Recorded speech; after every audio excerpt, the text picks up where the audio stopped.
Maranata, irmãos. O Senhor logo vem. Amém. Com essas palavras, queremos cumprimentar a todos, desejando que todos tenham um ótimo sábado.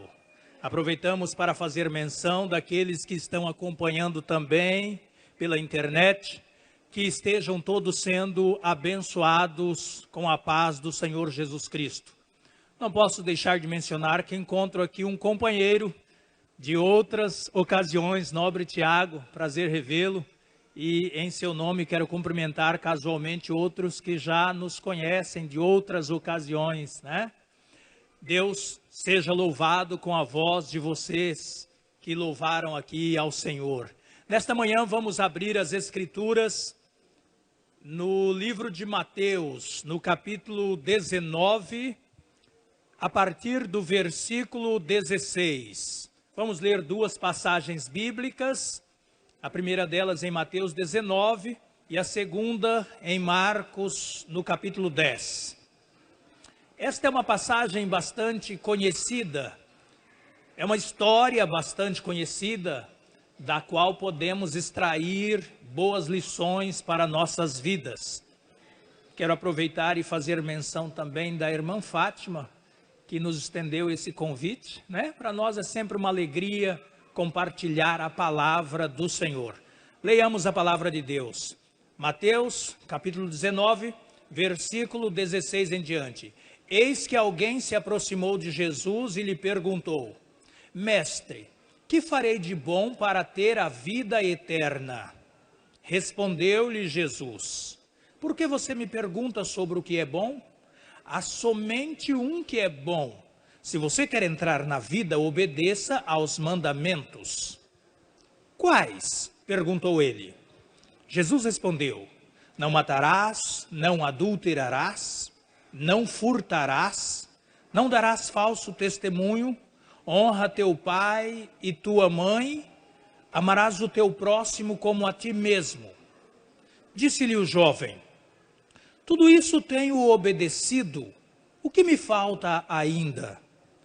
Jesus respondeu: Se você quer ser perfeito, vá, venda os seus bens e dê o dinheiro aos pobres, e você terá um tesouro nos céus. Depois venha e siga-me. Com essas palavras em mente, vamos ao Evangelho de Marcos. Logo na sequência do Evangelho de Mateus, está o Evangelho de Marcos. Vamos abrir no capítulo 10 e vamos ler a partir do versículo 17. A mesma história, no entanto, com detalhes diferentes. Nos diz: quando Jesus ia saindo, um homem correu em sua direção e se pôs de joelhos diante dele e lhe perguntou: Bom mestre, que farei para herdar a vida eterna? Respondeu-lhe Jesus: Por que você me chama bom? Ninguém é bom a não ser um, que é Deus. Você conhece os mandamentos? Não matarás, não adulterarás, não furtarás, não darás falso testemunho, não enganarás ninguém, honra teu pai e tua mãe. Ele declarou: Mestre, a tudo isso tenho obedecido desde a minha adolescência. Jesus olhou para ele e o amou. Falta-lhe uma coisa, disse ele: vá, venda tudo o que você possui e dê o dinheiro aos pobres, e você terá um tesouro no céu. Depois venha e siga-me. Meus irmãos e amigos, estas duas passagens bíblicas, contando a mesma história, me chama sobremaneira a atenção, porque ela vem pincelada de detalhes que serve como base para nós levarmos uma boa vida espiritual e tomarmos uma decisão correta em todos os momentos de nossas vidas. Você percebe que este moço, que muito embora seja chamado de o jovem rico pela comunidade cristã, aparentemente não era tão jovem. Era uma pessoa experiente no que tange à palavra de Deus. Era uma pessoa religiosa. Era uma pessoa que se dedicava às coisas espirituais. No entanto, ele tinha um vazio no seu coração. Um vazio no seu coração. Quando a irmã Fátima nos ligou e nos convidou para compartilhar as escrituras nesta manhã, eu disse a ela: irmã, qual o objetivo da mensagem? O que a senhora pretende? Ela disse: irmão, eu quero uma mensagem para os homens. E eu elegi como título, disse-me ela, Homens Braços Fortes. Sabe, irmãos, eu disse aqui na ocasião anterior, que estivemos estudando a palavra de Deus juntos, que eu já sou adventista há cerca de 26 anos. E é curioso quando vamos avaliando a vida dos irmãos e a nossa própria vida espiritual, a vida dos cristãos adventistas do sétimo dia. Nós começamos a perceber quantos tropeços, quantas falhas e quanta fragilidade, espiritualmente falando, encontramos na vida dos nossos queridos irmãos. Quando eu vejo a vida desse jovem, eu percebo que ele tinha uma angústia no seu coração. A angústia era porque ele sentia que o seu cristianismo, a sua forma espiritual de viver, era insuficiente. Quanto tempo você está como membro desta igreja? Como membro da igreja adventista do sétimo dia? E como é que você se sente espiritualmente? Sente-se bem? Sente-se confortável? Sente-se seguro? Ou ainda você entende que a construção não alcançou o objetivo para o qual você se propôs quando aceitou o Evangelho, quando aceitou a palavra de Deus na sua vida? Você percebe, meus queridos, que a vida espiritual é uma construção. No entanto, é necessário haver progresso. Caso contrário, você começa a andar em passos retroativos. Você começa a regredir, você começa a definhar-se espiritualmente. Na vida espiritual não é possível ficar parado. Ou você está crescendo ou o contrário. Você vai diminuindo espiritualmente. Este jovem, conhecido como o jovem rico, ele queria crescer espiritualmente, ele queria chegar no estágio de dizer: estou pronto. Mas ele sentia em seu coração que não estava o suficiente. Naquele dia,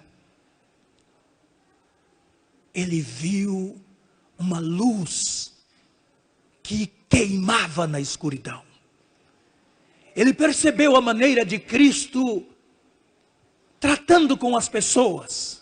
Ele terminara de ver Cristo abraçando e acariciando criancinhas. Ele estava a contemplar o Messias. Ele já havia ouvido da fama de Cristo.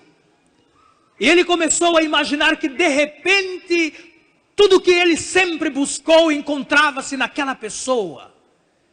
E ele começa a acompanhar a Cristo pela cidade. As pessoas estão afluindo para Jesus e ele está observando. Ele era uma pessoa religiosa. Ele era obediente à palavra de Deus. Mas ele queria algo mais. Então ele estava observando esse novo mestre. E agora Cristo vai saindo da cidade. É o último instante e ele corre adiante do Messias, ajoelha-se e faz a pergunta que talvez seja a mais importante da vida de todos os cristãos. O que posso fazer de bom para alcançar a eternidade? Você já parou para observar como tem sido a sua vida? Na nossa vida corrida, geralmente nós não temos nos preocupado sobre fazer o bem. Nós estamos preocupados com muitas coisas. E às vezes temos deixado de praticar o bem. E é por isso que a lição da escola sabatina está repisando este ponto. É por isso que Deus tem ungido os líderes para nos advertir, para nos alertar. O que fazer de bom para alcançar a vida eterna? Mas eu me impressiono muito mais com a resposta de Cristo do que com a pergunta. Cristo diz de maneira objetiva e clara: guarde os mandamentos. Sabe, irmãos e amigos, nós temos esquecido os mandamentos de Deus. Nós temos deixado os mandamentos de Deus de lado. Nós temos obedecido parcialmente, mas nós não temos sido zelosos, conforme é o desejo e o plano de Deus para nós. Cristo disse de maneira categórica: guarde os mandamentos. E para que não pairassem dúvidas na mente do leitor do futuro e daquele jovem, Cristo indica a quais mandamento ele se referia.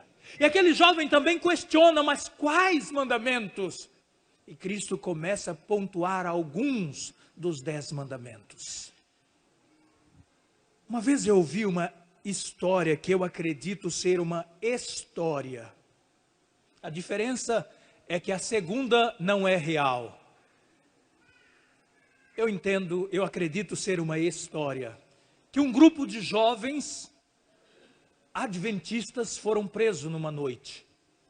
Estavam caminhando, estavam fazendo serenata, e equivocados como se fossem cidadãos não de bens, foram presos. E ao chegar na delegacia, se identificaram dizendo que eram adventistas. E o delegado que estava de plantão naquela noite disse: ah, que bom, vocês são adventistas, eu conheço alguns adventistas. E eu sei que os adventistas são defensores da lei de Deus. Portanto, eu vou fazer aqui uma proposta. Qualquer de vocês que me recitar os 10 mandamentos, está liberado. Todos ficaram a noite toda na delegacia, segundo a história. Mas se isto fosse uma história, e se aqueles personagens fôssemos você e eu, sairíamos automaticamente daquela delegacia ou ali permaneceríamos durante a noite por não conhecer a lei de Deus? Sabe, irmãos, nós estamos vivendo numa época tão assoberbada, com tantas coisas para se resolver, que a palavra de Deus tem sido deixada de lado. Nós herdamos uma fama dos nossos primeiros pais, da igreja, de que a igreja adventista é detentora de grande conhecimento da palavra de Deus. Mas nós estamos nos valendo desta fama durante um longo tempo, e essa realidade já não permanece hoje. Para se ter uma ideia, entre os pioneiros da igreja, havia alguém chamado J.N. Andrews, que aos 22 anos tinha o Novo Testamento de cor, e grandes partes do Antigo. Eu me preocupo às vezes quando ocorre aqueles pequenos concursos bíblicos na igreja, no culto jovem, porque eu percebo a carência que existe nas respostas. Às vezes estamos um tanto quanto perdidos. Responde na sua mente aí, onde estão os 10 mandamentos nas Escrituras? São 2 livros que constam os 10 mandamentos. Você sabe quais são eles? Se não souber, você precisa ir estudar. Uma vez eu vi um advogado, assisti um vídeo de um advogado que dizia: um bom adventista tem que ter lido pelo menos 71 livros. Fiquei pensando, poxa, 71 livros, quais são esses 71? Rapidamente ele respondeu: 66 deles estão aqui, e devem estar somados ao patriarcas e profetas, profetas e reis, o desejado de todas as nações, Atos dos Apóstolos e o grande conflito. E agora você já sabe se você é, na opinião daquele advogado, um bom adventista ou não. Ah, mas é só uma opinião, eu posso ignorar, é verdade. Mas será se realmente não é necessário eu conhecer o contexto destes 71 livros, tê-los lido pelo menos uma vez? O que farei para herdar a vida eterna? Guarde os mandamentos. Quais? E Cristo começa a pontuar alguns dos 10 mandamentos da lei pela qual devemos ser julgados. Sabe, irmãos, às vezes nós entendemos que podemos avançar em alguns detalhes. Você já parou para observar como obedecemos ao mandamento do sábado? Nós temos grandes dificuldades. Grandes dificuldades. Às vezes queremos empurrar o sábado quando ele está para se pôr. E às vezes queremos segurar o sol para que o sábado não comece, porque temos ainda algumas coisas a fazer. Isso é perigoso. Se você já teve o privilégio de assistir um vídeo do Adilson Pereira da Silva, conhecido como Falcão, se você não teve, acesse, está disponível na internet, assista. Você vai ver uma parte da história dele que é fantástica. Ele diz que 3 advogados tiraram ele da prisão. Tinha 51 processos correndo contra ele, mas foram lá e de alguma maneira ele saiu. Posteriormente ele chegou ao entendimento com alguns pastores que não eram advogados, eram anjos. Porque eles conviveram numa chácara onde havia pessoas. No entanto, ele não via as pessoas e nem as pessoas o viam. Mas eles estavam morando ali simultaneamente. Como os anjos estão aqui no meio de nós e nós não podemos vê-los. Como os anjos estão aqui no meio de nós, mas não podemos vê-los. Está vendo, irmãos? Nós estamos desatentos. Se tivéssemos essa certeza, nós diríamos esse amém com firmeza. Você já imaginou que são anjos no meio de nós? É a proteção, porque sem os anjos, os poderosos anjos de Deus, estaríamos todos mortos. O diabo quer matar você. Não interessa se você é bom ou mal, o diabo quer te matar. Ele te odeia. Ele quer te matar. Sabe por que ele não te mata? Porque Deus não permite. E quando Deus permite, é desvantagem para o diabo. Porque se ele mata um cristão, ainda fica a história do cristão testemunhando de per si, e além do mais o cristão está salvo. Então é mais interessante para o diabo matar um não cristão ou um cristão desviado dos caminhos de Deus. A palavra de Deus diz que aquele jovem queria saber o que fazer para ser salvo. Na história do Adilson Pereira da Silva, quando eles vão começar o sábado, aqueles anjos diz para eles: olha, nós temos que começar a cantar bem antes do pôr do sol. E ele começa a perceber um estilo de vida. Ele não era adventista, ele era um bandido. Mas ele fica muito impressionado com a forma com que os 3 advogados vão ensinando a vida cristã para ele. E uma das coisas que me chamou a atenção é esta: que bem antes, na sexta-feira, bem antes do sol se pôr, eles estavam louvando a Deus. Nós precisamos melhorar a nossa maneira, a nossa conduta cristã, irmãos. Isso chama-se santificação, sem a qual ninguém verá o Senhor, segundo as Escrituras. Como nos tornarmos homens braços fortes? Como nos tornar poderosos no Senhor? A história continua dizendo que o jovem rico, ao ouvir Cristo recitando os mandamentos, ele diz assim: tudo isso tenho obedecido, Senhor, o que me falta ainda? E Cristo diz assim: uma coisa te falta. O que me impressiona nesses dois versículos 21, do capítulo 19 de Mateus e 10 de Marcos, é que no versículo 21 do capítulo 19 de Mateus, diz assim que Cristo, olhando para ele, perguntou: você gostaria de ser perfeito? E no versículo 21 do capítulo 10 de Marcos, diz que Cristo, olhando para ele, o amou. Porque ele havia dito que era obediente aos mandamentos da lei de Deus. Como ele era obediente, Cristo olhou para ele e percebeu que faltava muito pouco para ele se tornar perfeito. E ao mesmo tempo, Cristo o amou. Sabe, irmãos, podemos inferir disto que se eu for obediente aos mandamentos de Deus, Deus me amará. E é muito comum de perceber isso, alguém que tem dois filhos, um filho obediente e outro desobediente, ambos serão amados, mas pode ter certeza, o obediente vai ser mais apegado ao pai. Pode ter certeza disso. Às vezes nós temos a inclinação de sermos rebeldes, mas essa não é a natureza de Deus. Essa é a natureza que nós herdamos, a natureza pecaminosa. E nós queremos discordar, nós queremos discutir, nós não queremos aceitar o jugo. Mas Cristo diz: tomai sobre vós o meu jugo. O que é jugo?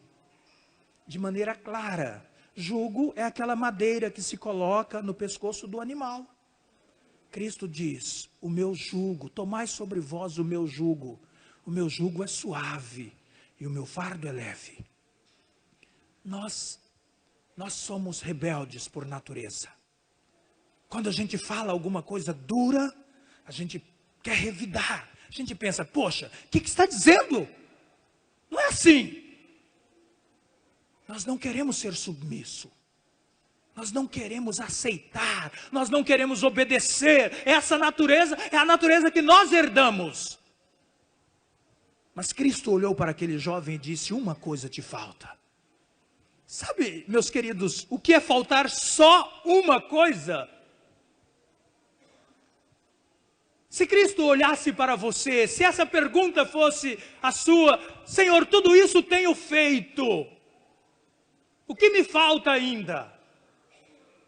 Você sabe por que não avançamos muito na vida espiritual? Porque tudo isso eu não tenho feito ainda. E às vezes estamos anos, décadas na igreja, mas eu ainda não tenho completado o tudo isso conforme o jovem rico. Eu estou patinando, e enquanto você não vencer aquilo que está atrapalhando, você não vai progredir espiritualmente.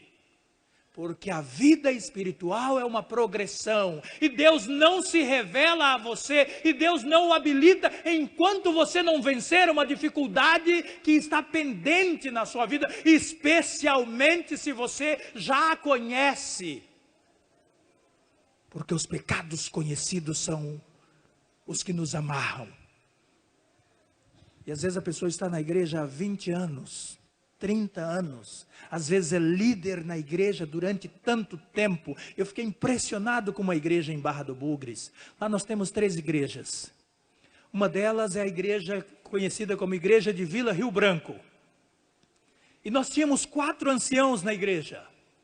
4 anciãos comandando a igreja. Um deles era praticamente vitalício.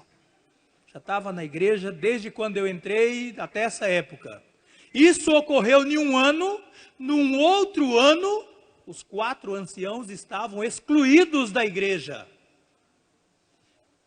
E vocês sabem que a pena de exclusão é a mais complexa para a igreja tomar. Não é o objetivo da igreja excluir, ao contrário, a igreja é inclusiva. Mas os 4 estavam excluídos um ano depois. Isso ocorreu há cerca de 5 anos. Uma vida em pecado. Uma vida em pecado, no caso de 2, e os outros 2, o inimigo falou: já derrubei 2, vou derrubar mais esses 2 aqui, encontrou o meio e derrubou também. Os 4 excluídos da igreja. Sabe, irmãos, nós precisamos melhorar. A verdade nua e crua que às vezes não queremos ouvir é que nós precisamos melhorar e, eventualmente, se assim não ocorrer, nós iremos nos perder. E a maior tragédia do cristão adventista do sétimo dia é viver uma vida inteira na igreja e ao final dela descobrir que estava perdido. Essa é a maior tragédia que pode ocorrer na vida de qualquer. Porque viver uma vida aqui na igreja, você nem desfrutou das porcarias que tem lá fora no mundo,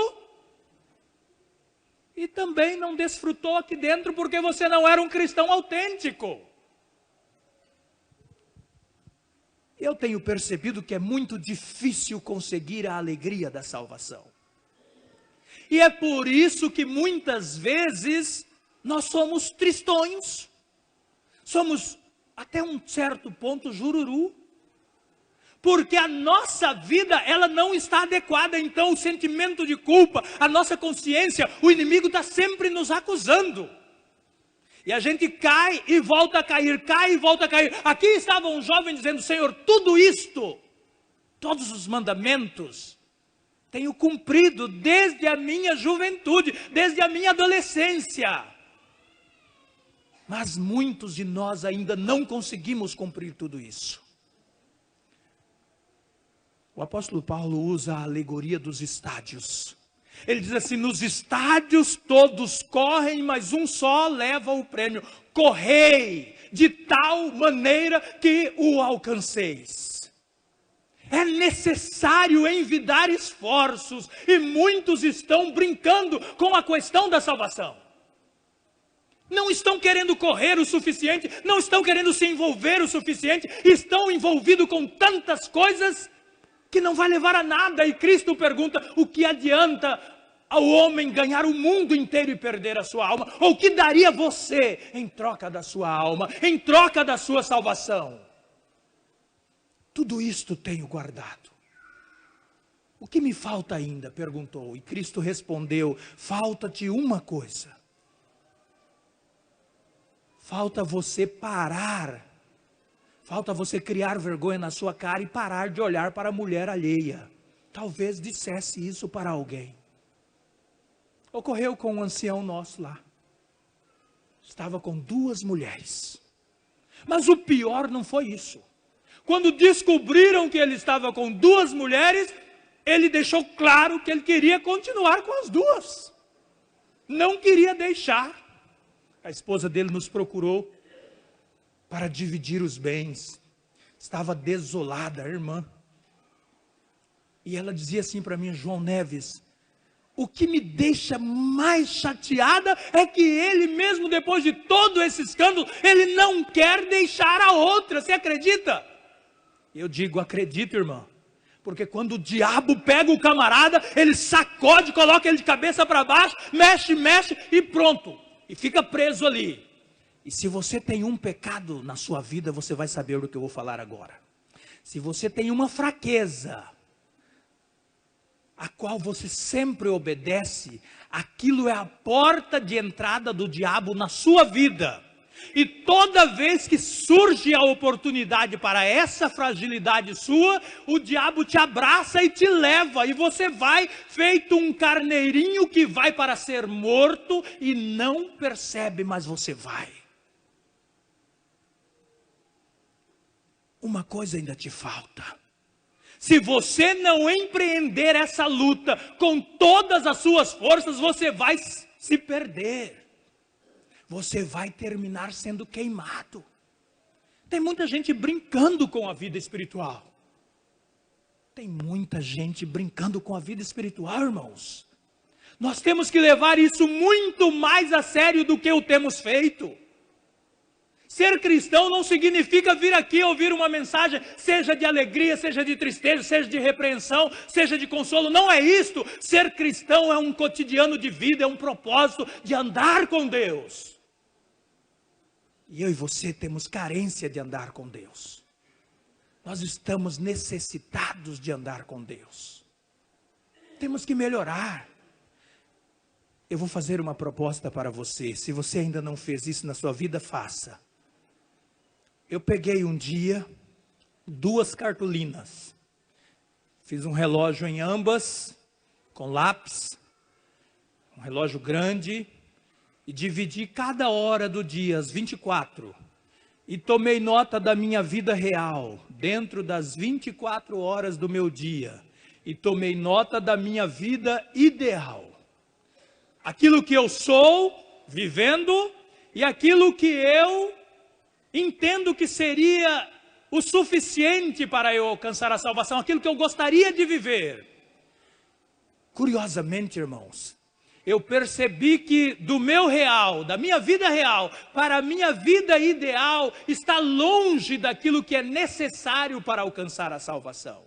Porque eu percebi uma coisa muito simples: o tempo com Deus, na minha vida ideal, é muito diferente do tempo que eu tenho dedicado a Deus na minha vida real. É muito longe. E é por isso que eu nem consigo cumprir os mandamentos, quanto menos estar ao ponto de receber de Cristo um elogio dizendo: uma coisa te falta. Se Cristo olhasse para nós, talvez visse várias coisas que nos faltam. Várias coisas nos faltaria. Uma delas seria atividade, atitude. Se você olhar para a sua vida passada, desde quando você foi batizado, o que você vai ver de bom? O que você fez de bom? Irmão White diz assim, que uma alma, o valor de uma alma é superior às riquezas do mundo inteiro. Repito, o irmão White escreve que o valor de uma alma é superior às riquezas do mundo inteiro. Meus queridos, você já conquistou uma alma para o reino dos céus? Há quanto tempo você está na igreja? O que você está fazendo aqui na igreja?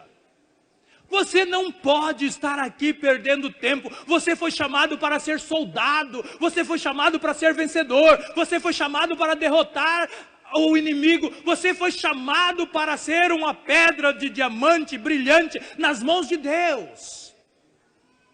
Você não pode permitir viver uma vida cristã de mediocridade. Não pode. Você precisa avançar. Você precisa avançar. Você precisa crescer. Você precisa estudar. Estudar a palavra de Deus. Estudar sobre o Deus da palavra. Comungar com Deus. Você percebe tantas diferenças na igreja? Tantas pessoas que não gostam uma das outras. Umas quase diabólicas. Que fazem mal uma para as outras. Pessoas na igreja planejando fazer mal para outra. Está conduzido pelo diabo. Quando você vê alguém na igreja planejando fazer o mal de qualquer espécie, tenha certeza, não está conduzido por Deus. Pessoa de Deus não faz mal para as outras pessoas. No máximo faz justiça. No máximo faz justiça, mal não. E muito menos planejar fazer o mal. Porque Deus é amor. E para que vos torneis filhos do Pai Celeste, é necessário pagar o mal com o bem, e não o contrário. Aquele jovem, faltava uma coisa. Mas perceba que o versículo 21 do capítulo 10 de Marcos, diz que quando Jesus olhou para ele, Cristo o amou. Você quer ser amado por Deus? Se você quer, obedeça aos mandamentos. Não caia nessa conversa fiada de que os mandamentos não são necessários, de que os mandamentos não valem mais, de que os mandamentos era só para Israel, de que os mandamentos é coisa de legalista. Isso é quem não conhece a palavra de Deus e muito menos o Deus da palavra. Deus decretou as suas leis, as escreveu em tábuas de pedra para que ficassem eternamente, até na eternidade. Obedeceremos a Deus e a sua lei. Sem lei o mundo se tornaria um caos e seria extinguido. E por isso Deus colocou a sua lei, a lei da liberdade pela qual seremos julgados. Você e eu seremos julgados por essa lei. Tiago 2, de 10 a 12, deixa isso muito claro. Precisamos obedecer essa lei. Sabe, irmãos, agora eu vou falar aos homens, especialmente aos homens amadurecidos, acima de 25. Dizem que adulto é acima dos 35, mas quando já vai chegando ali pelos 25, 27, o juízo vai se firmando, vai se tornando mais sólido. Antes disso ainda está envolvido em muitas ilusões. Não significa dizer que não haja exceção. José era ajuizado desde menino. Davi era menino e já cuidava do rebanho de seu pai, também muito ajuizado. No entanto, estamos falando de regras dos estudiosos. Vou falar uma coisa para você. Como você trata a sua mãe? Como você trata uma pessoa idosa? Você que é homem. Você já parou para perceber essa forma de tratamento? Alguns têm o privilégio de ter uma mãe idosa. E quando a pessoa tem mais idade, ela começa a acumular algumas dificuldades. Às vezes não ouve bem, não anda com tanto esmero, com tanta facilidade. Às vezes pergunta 1, 2 ou 3 vezes. E aí é um momento excelente para exercitarmos a paciência, mas às vezes nós exercitamos a impaciência. Não queremos saber, não queremos esperar, não queremos atender, não queremos repetir. Isso mostra quem nós somos. Isso nos revela. E a palavra de Deus diz que nós somos espelho, espetáculos para o mundo. Vocês querem ver uma coisa? Nesta semana fui com a minha mãe numa loja. Ela queria comprar um guarda-roupa novo. E lá fomos nós. E a minha mãe tem 78 anos de idade, graças a Deus. Mas ela ainda está firme. E ela ia caminhando e eu na frente dela, indicando e falando: mãe, cuidado aí, cuidado aqui, cuidado ali. E a moça observando, a atendente, e eu não percebendo. Quando chegou no final, ela falou assim para mim: você é candidato, né? Eu falei: sim. Ela falou: vou votar em você só pela maneira que você tratou a sua mãe. Entendeu? A gente não percebe isso, meus queridos. É obrigação nossa, mas as pessoas estão nos olhando, e se humanos estão nos olhando, que dirá os anjos? A Bíblia diz que muito embora haja milhões de pessoas no mundo, Deus está observando você como se você fosse a única criatura e houvessem grandes holofotes focado em você. Então nada escapa de Deus, seja coisa boa, seja coisa ruim, seja a sua atitude, ou seja a sua omissão, Deus está de olho, está registrando, e nós seremos julgados pelas obras. E aqui entram os mandamentos. Mas Cristo disse para aquele jovem: uma coisa te falta. Ah, como eu gostaria que faltasse só uma coisa na minha vida. Quanta coisa falta ainda em nossa vida. O problema nosso, sabe qual é? Nós não decidimos. Nós não decidimos. E se decidimos, às vezes a gente volta atrás. Fala: não, eu decidi, mas eu vou voltar atrás. Vou dar um exemplo aqui para vocês. Nós sabemos que não devemos comer ingerindo líquido. Certo ou errado? Certo ou errado? Talvez alguns, eu estou vendo que alguns não sabiam até agora. Nós não devemos comer ingerindo líquido. Se alguém não sabia, agora está sabendo.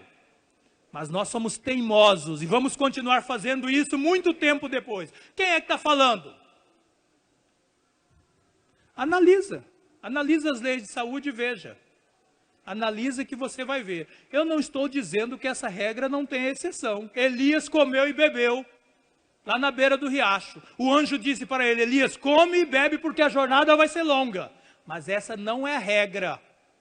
Estou falando de uma coisa comum, de uma coisa simples para garantir mais saúde para nós. Mas nós nem queremos saber disso. Uma coisa ainda te falta. Vá, venda tudo o que você possui distribua aos pobres, vem e siga-me, e você terá um tesouro nos céus. Proposta. Essa foi a proposta.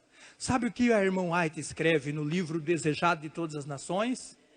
Que quando Cristo fez aquela proposta para aquele jovem, naquele momento os anjos pararam no céu e ficaram aguardando a resposta. Naquele momento os anjos ficaram observando que resposta ele daria. Você percebe que o livro de Marcos, no capítulo 10, e no versículo 17 diz que Cristo estava saindo, era talvez o último instante, e agora a palavra de Deus está dizendo que Cristo faz uma proposta para ele. E os anjos param para observar a resposta.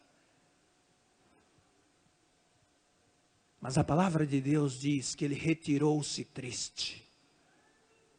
Retirou-se triste porque possuía muitas propriedades. Sabe, irmãos, dependendo do que é dito aqui, muitos se retiram tristes. Por exemplo, aqui não é lugar para ficar andando. Já falei isso na vez anterior. Aqui não é lugar para conversar. Aqui é para calar a boca. A gente fala de maneira clara, porque é o que a Bíblia diz. O Senhor está no seu santo templo, cale-se diante dele toda a terra. E eu parabenizo quem colocou aquela mensagem aqui no início. Porque alguns ficam desatentos e começam a conversar, a cochichar. Aqui não é lugar para isso. Aqui estamos na presença de Deus, não é por conta do pregador. Se um dia fizéssemos isto, se um dia estivéssemos de fato na presença onde a manifestação de Deus é mais intensa, nós todos cairíamos rosto em terra, porque o nosso orgulho seria jogado para nada. Esse pensar nosso que alguma coisa somos seria considerado um nojo. Porque até a nossa justiça é reputada como trapo de imundícia. Nós temos que aprender exatamente o que somos, e somos nada ou inferior a isto, se comparado a Deus. E quando nós falamos de Deus, nós não podemos nos esquecer da palavra que diz: observem aquele que, sendo em forma de Deus, em outras palavras, observem o comportamento de Cristo, que mesmo sendo o Todo-Poderoso, igual a Deus, sabendo e podendo todas as coisas, mesmo assim despiu-se de Deus e assumiu a forma humana. Meus queridos, às vezes nós não paramos para imaginar isto, mas nós estamos falando de cerca de 33 anos, ocasião em que antes e depois existe a Trindade, e naquele momento existe duas divindades e um terceiro despido desse poder, vivendo apenas na forma humana. E além disso, a palavra diz, além disso, depois mesmo de se humilhar, assumindo a forma humana, avançou e foi para a morte. E a pior das mortes, a de cruz. Esse é o modelo. Então não há espaço para orgulho, não há espaço para vaidade, não há espaço para entender que eu sou, que eu posso ou que eu faço qualquer coisa. Não há espaço para isso, não há espaço para ostentação. Nós precisamos nos buscar, nos humilhar. Nós precisamos encontrar o caminho que às vezes nem temos conhecimento pleno de onde achá-lo. E é por isso que o Messias diz assim: esforçai-vos. Esforçai-vos. Porque às vezes a nossa mente está tão anuviada, tão embaçada, que nós não estamos conseguindo compreender a mensagem que Deus quer nos passar. E aí estamos ocupados com tantas tarefas, com estudo, com trabalho, com namoro, com casamento, com tantas atividades, e não encontramos a essência ainda do Evangelho. Não aprendemos o que é viver com Deus. Você percebe que ao final desta história, Esse jovem se retira triste porque era dono de muitas propriedades. Este seria, nesta igreja ou em qualquer outra, um modelo de cristão aos nossos olhos. Todavia não há informação se estará na eternidade.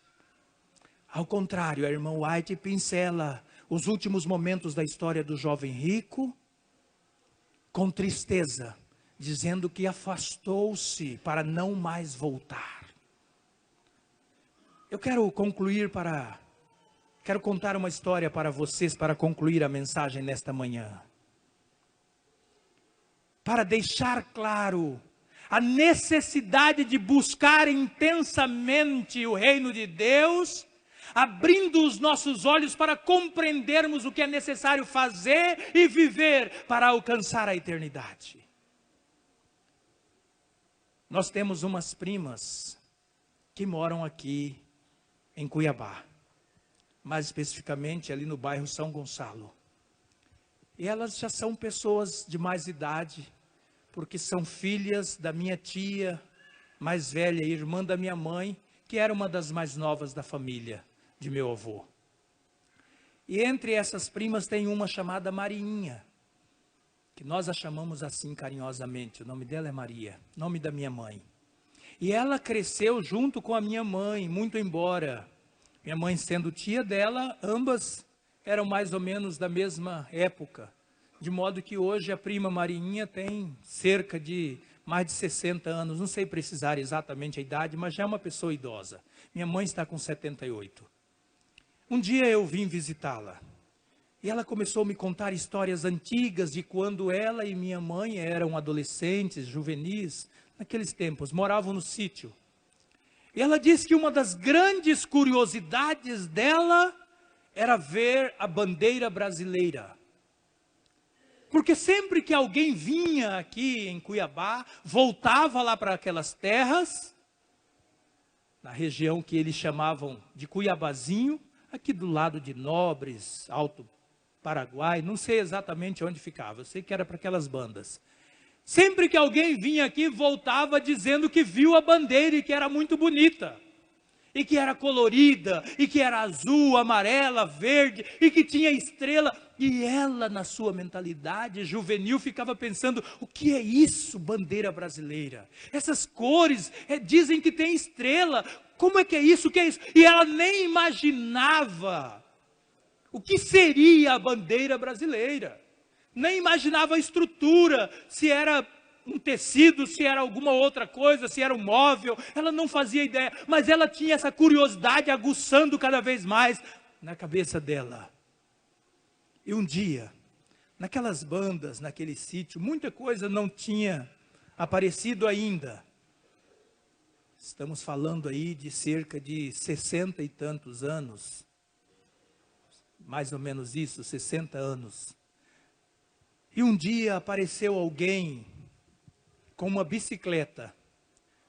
Quando esse alguém apareceu, a minha prima, ela estava buscando água no rio.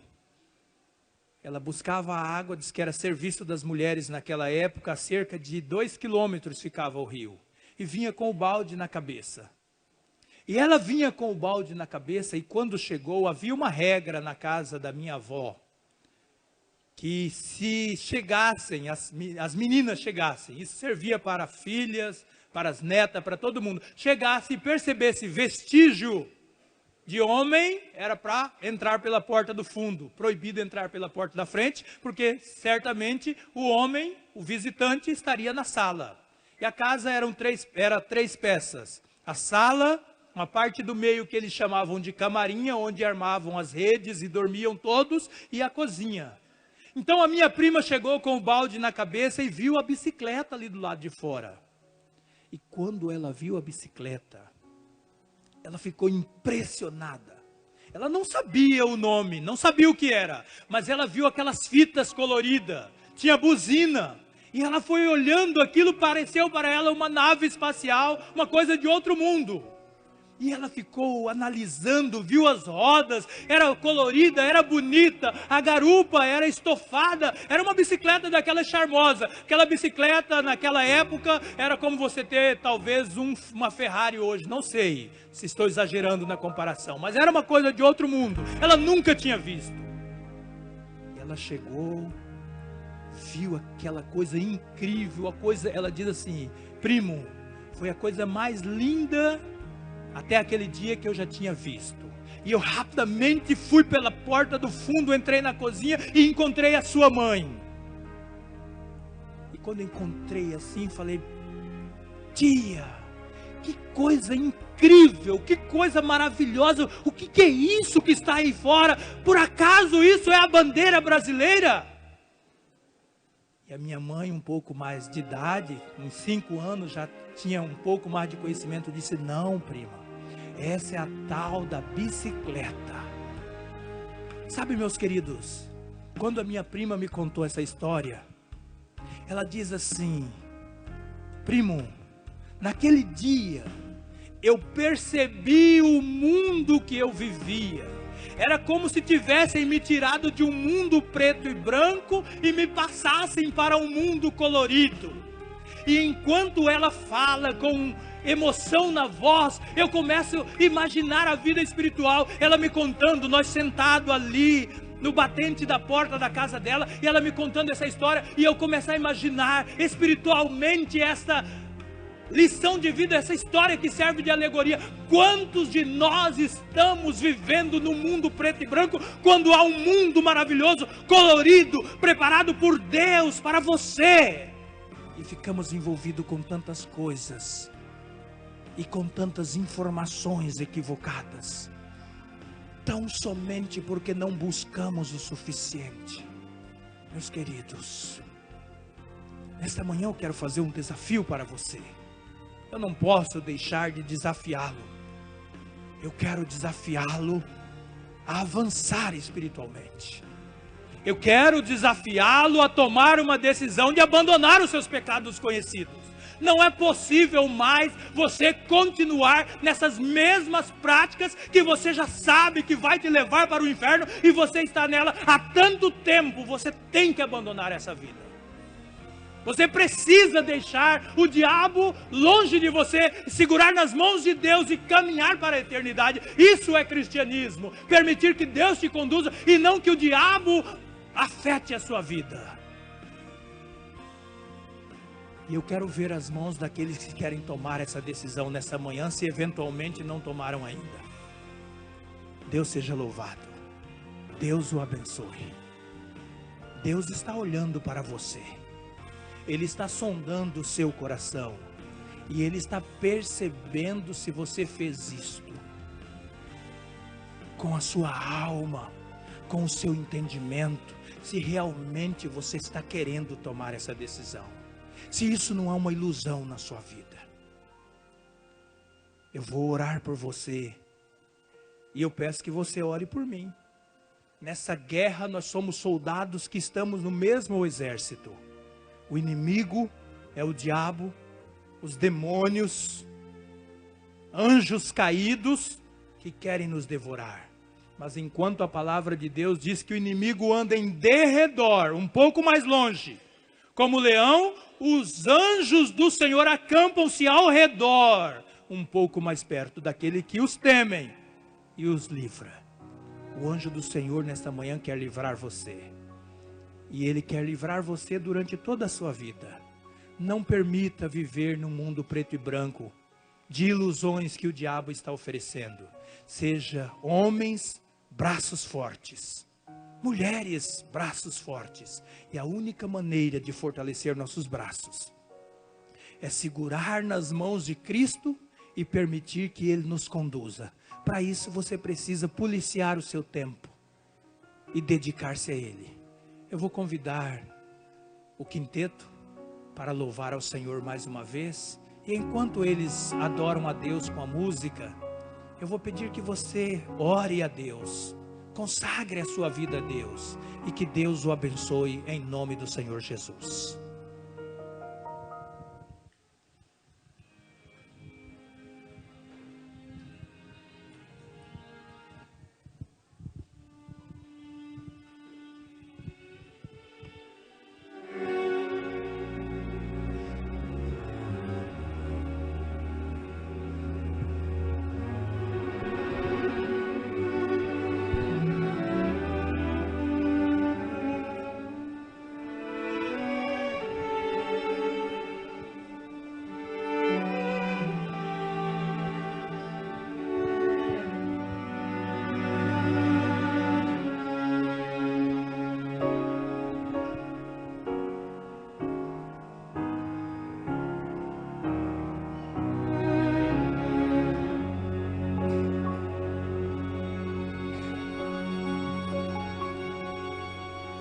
Tu és Deus para sempre, Senhor do universo, e hoje entrego a Ti o meu viver. Nada tenho a Te oferecer, mas meu ser Te entrego. De joelhos eu busco com fervor.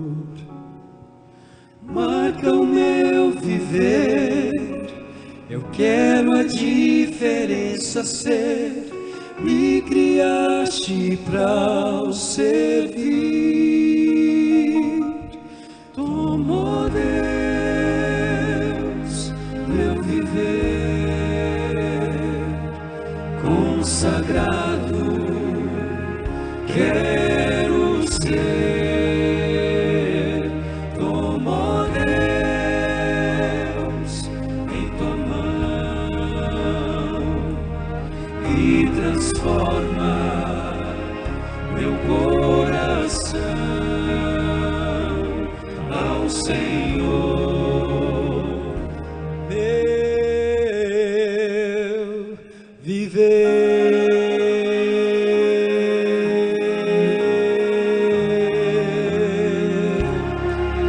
Vou seguir seu caminho, vou cumprir sua vontade e buscá-lo aonde quer que eu for. A tua graça é perfeita, vem meus passos guiar. Concede-me a força pra vencer. Sua marca já deixou e toda a diferença faz, pois me criaste pra o servir. Toma, Deus, meu viver consagrado, quero ser. Toma, Deus, em tua mão e transforma meu coração ao Senhor, meu viver. Toma, ó Deus, o meu viver consagrado, quero ser, quero ser. Toma, Deus, meu viver consagrado, quero ser. Toma, Deus, em tua mão e transforma o meu coração ao Senhor, meu viver ao Senhor, ao Senhor, ao Senhor,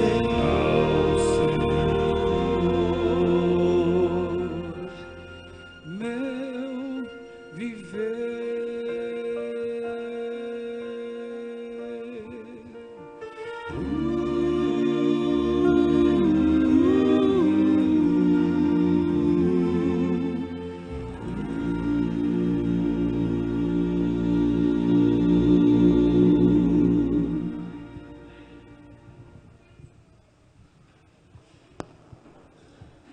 Senhor nosso Deus, santificado e exaltado seja o teu eterno nome.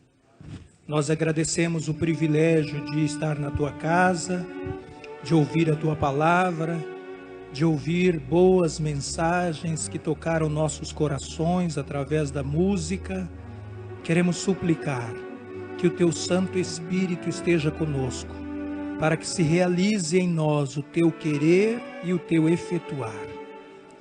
Se eventualmente nossas vidas não têm sido dedicadas a Ti como o Senhor planejou, modifique-as, Senhor. Por favor, não permita que nenhum de nós se desvie dos Teus caminhos, mas que possamos agarrar nas mãos de Cristo e seguir com Ele nessa boa aventura até a eternidade.